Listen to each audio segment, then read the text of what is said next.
وہ اس سے ملحقہ اوپر اگر اسلامیہ اسکول والی گلی کو دیکھ لیا جائے تو اس کو جس وقت اکھاڑا گیا آج سے 6 مہینے 4 مہینے پہلے اس کو نئے طریقے سے بنایا گیا، اس کے اوپر گورنمنٹ کا، میرا اور آپ جیسی عوام کا ٹیکس کا پیسہ لگایا گیا اور اس کا ان گلیوں کو مکمل کیا گیا۔ ابھی پھر نئے سرے سے ان کو پائپوں کے لیے اکھاڑ پچھاڑ وہاں سے دوبارہ شروع کر دی گئی ہے اور بڑے پائپ ڈالے جا رہے ہیں۔ میں یہ سمجھتا ہوں کہ یہ ناقص حکمت عملی ہے، نااہلی ہے یہ، کہ اگر بہترین حکمت عملی سے کام کیا جائے تو اتنے ہی بجٹ میں ایک ہی مرتبہ لوگوں کی سہولیات کو، ان کی ضروریات کو بھی مد نظر رکھتے ہوئے یہ ساری چیزوں کو مکمل کیا جانا چاہیے، تاکہ مزید آگے کسی دوسرے محلے کا، کسی دوسری گلی کا کام ہو سکتا تھا۔ شرح خواندگی کے حوالے سے اگر میں گفتگو کروں تو یونین کونسل کے اعلیٰ اربن، جس طرح سے ایبٹ آباد شہر کو چناروں کا شہر کہا جاتا ہے، تعلیمی اداروں کا شہر کہا جاتا ہے، اسکولوں اور کالجوں کا شہر کہا جاتا ہے، تو کیا حال یونین کونسل کے پراپر جو رہنے والے آبائی لوگ ہیں وہ تعلیم کی طرف ذرا کم توجہ دیتے ہیں بنسبت اس کے کہ جو دیہی علاقوں میں ہمارے جو اسٹوڈنٹس ہیں، طلباء و طالبات، ہماری بہنیں ہیں، وہ دور دراز علاقوں سے پڑھنے کے لیے آتے ہیں تو ان کا فوکس ہوتا ہے اس کے اوپر۔ قریب ہے ادارے شہر کے اندر ہیں تو اس لیے زیادہ توجہ نہیں دی جاتی،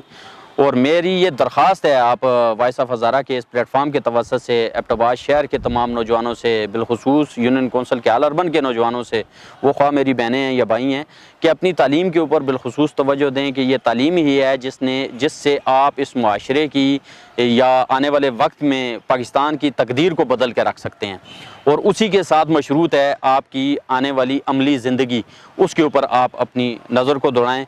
تو نوجوانوں کے حوالے سے جس طرح سے میں نے پہلے بھی کہا کہ ہماری یونین کونسل منشیات کا گڑھ بنی ہوئی ہے، دیگر مسائل کا گڑھ بنی ہوئی ہے، تعلیم کے اوپر فوکس دیں، اپنی یہاں پہ کھیلوں کے میدانوں کو آباد کرنے کے لیے صوبائی گورنمنٹ کو چاہیے۔ اسپیکر صاحب سے بالخصوص میری یہ مطالبہ ہے میرا ان سے کہ ایبٹ آباد شہر کے اوپر بڑے بڑے لوگوں کو، وہ میں سیدھی اگر عرف عام میں بات کہوں تو یہ میں تنقید کی زد میں نہیں کہہ رہا ہوں، اتنے بڑے بڑے لالی پاپ نہ دیں سر، یہ ایبٹ آباد شہر کی آبادی کو کیوں آپ شوگر کا مریض بنانا چاہ رہے ہیں؟ تو بہتر یہ ہے کہ آپ عملی طور پہ تھوڑے پروجیکٹ کریں، تھوڑی 30 لاکھ کی اسکیم کے اوپر 1.5-2 ارب روپے کا اعلان کر کے چلے جاتے ہیں تو لوگ بھی خوش ہو جاتے ہیں، ان کو بھی ذرا تسلی ہو جاتی ہے اور آپ کے بھی 4 مہینے آرام سے گزر جاتے ہیں، لیکن یہ پراپر مسئلے کا حل نہیں ہے۔ ہمارے شہر میں غربت ہے، پسماندگی ہے، لوگ بیوہ اور یتیم عورتیں ہیں ہماری، ان کے بچے ہیں چھوٹے چھوٹے، ان کے اوپر ان کی زندگیوں کو سدھار کرنے کے لیے بھی کوئی ہونا چاہیے۔ کرونا کے اس لاک ڈاؤن کے دوران یوتھ کمیونٹی ایبٹ آباد نے جو تعاون کیا، دیگر جو تنظیمیں ہیں انہوں نے تعاون کیا، ان میں جو ڈیٹا ہمارے سامنے آیا، میں صرف ایک یونین کونسل کے اعلیٰ اربن کی اگر میں بات کروں تو کوئی گلی ایسی نہیں، اور ایک گلی میں 10-10 20-20 گھر خدا کی قسم ایسے ہیں کہ جن گھروں میں 2 وقت کا کھانا آج بھی میسر نہیں ہوتا۔ ہمارے ساتھ لسٹیں، اگر کوئی مخیر حضرات ہم سے ڈیٹا لینا چاہیں اور ان کی امداد کرنا چاہیں تو الحمدللہ ہم ان کے لیے ہر وقت حاضر تابعدار ہیں، اور کوشش ہماری یہی ہے کہ ان لوگوں کو کمپنسیٹ کیا جائے۔ صوبائی گورنمنٹ سے ہمارا یہ درخواست ہے، اسپیکر صاحب چونکہ ہم ایک محلے سے رہنے والے ہیں تو میں مطالبہ کروں گا ان سے کہ خدا را اپنی یونین کونسل کے اوپر بھی تھوڑا فوکس کریں، اس کے بنیادی جو مسائل ہیں ان کو ختم کرنے کے لیے مین کردار ادا کریں۔ تو وائس آف ہزارہ کا میں آخر میں انتہائی شکریہ ادا کرتا ہوں کہ انہوں نے اتنا قیمتی وقت نکالا، یہاں پہ آئے اور یونین کونسل کے اعلیٰ اربن کے مسائل کو اجاگر کرنے کے لیے ہمیں بات چیت کرنے کا موقع دیا۔ بہت بہت شکریہ جی۔